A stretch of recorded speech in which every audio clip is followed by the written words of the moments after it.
भैया जाओ मेरी ब्रजवंशियों को ले गए। उद्धव जाते कृष्ण ने अपनी काली को बढ़िया मुरली मोर मुकुट दे दिया। जानते हैं कि ऐसे बात नहीं करेंगे ब्रजवासी।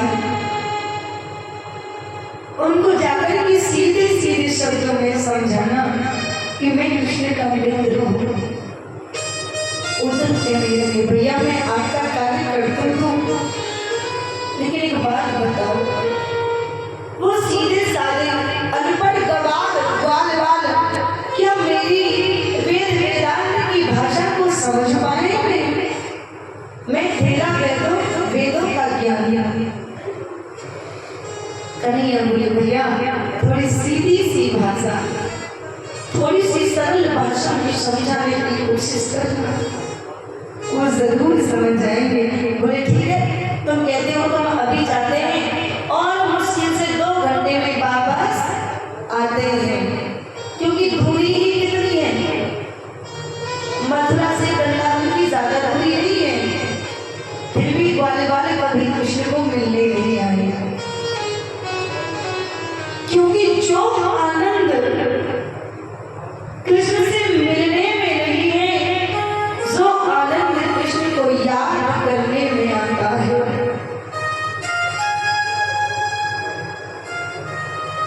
उद्धव आए, ग्वाल वाले मथुरा को जाने वाले रास्ते पर बैठे हैं और रथ को आते देखा। ग्वाल वालों को लगा कि आज वो हमारे कृष्ण आ गया।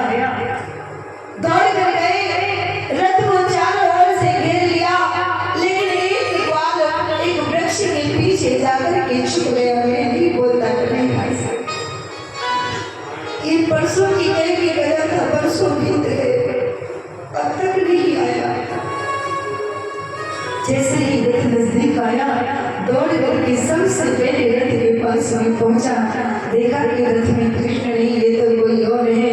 लौट कर जब वापस आने लगी तो उद्धव ने रोका, ठहरो ब्रजवासियों, कहाँ जाते? मैं कृष्ण का मित्र हूँ, मुझे कृष्ण ने भेजा है। ग्वालों ने कहा, ग्वाल वालों ने कहा आज कृष्ण को हमारी याद आई है और वो भी खुद नहीं आए, अपने मित्र को भेज दिया। जाओ जाकर के कह देना कृष्ण से कि जिस तरह से वो जी रहे हैं हमारे बिना, हम भी जी लेंगे उनके बिना।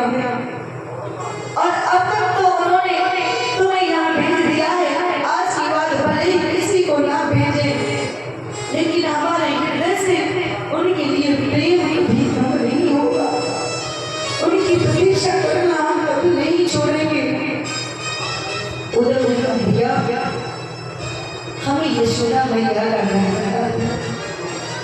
ग्वालों ने कहा है जो पानी का पनारा बह रहा है, ये कोई साधारण पानी नहीं, ये भैया यशोदा की आंखों के आंसू है। तो इसी पनारे चले जाओ, आगे चल के तुम्हें एक नंद भवन दिखाई दे जाए।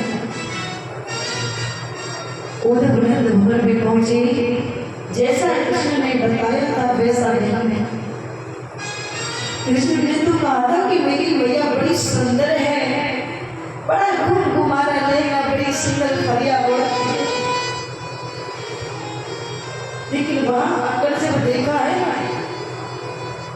तो एक वृद्ध सा शरीर, झुकी सी कमर, झुर्रियां पड़ी है शरीर में, और मानो यशोदा मैया पागल सी हो गई है कृष्ण की विरह में। कृष्ण को याद करती है,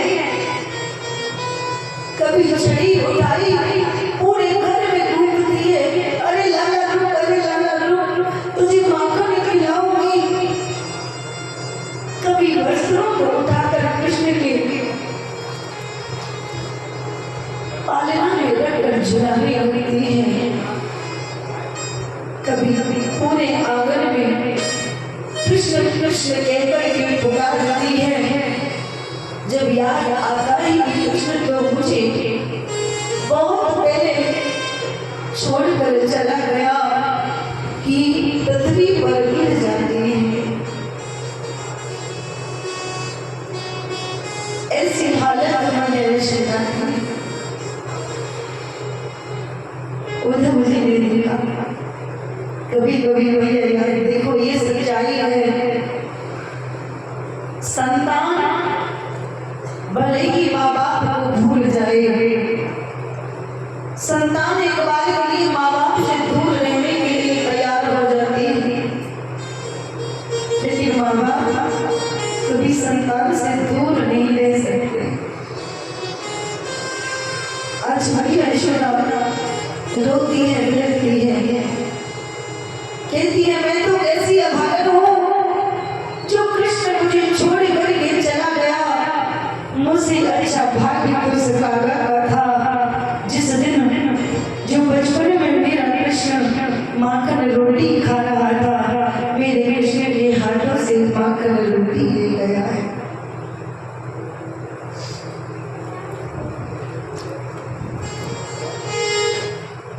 दूरी